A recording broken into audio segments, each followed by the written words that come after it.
One more thing. I swear it's comical. I'm using this comment again. There are 11 tribal conflicts in Ghana right now.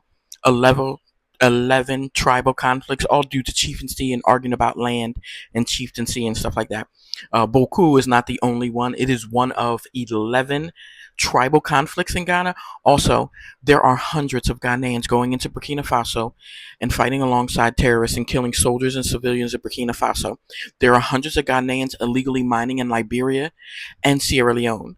I spoke personally to people from the Embassy of Sierra Leone and Liberia. There are hundreds of Ghanaians illegal mining in Liberia and fighting alongside terrorists and killing soldiers and civilians in Burkina Faso, adding to 11 tribal conflicts. So again, Ghanaians standing up for themselves is not. It's just being xenophobic. So you're telling Nigerians to go home, and I have even made posts on this account asking people to write to the African Union and tell them to hold Ghana and Cote d'Ivoire responsible for their citizens and for their governments allowing terrorists to live in their country. Hundreds and hundreds of terrorists are allowed to live in Ghana and Ghana and Cote d'Ivoire, and Ivorians and Ghanaians are crossing the border into Burkina Faso and fighting alongside terrorists.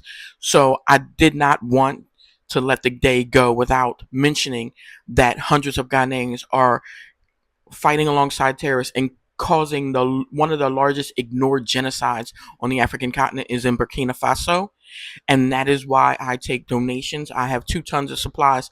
The victims left over are mostly women and children, and 2,300 people were expelled from Ghana on May 16th, 2025, and I have posted thousands of comments from Ghanaians calling them all types of insulting names. You're going into their country and killing them, and then you kick them out of your country, and then you insult them. That is Ghana. That is Ghana.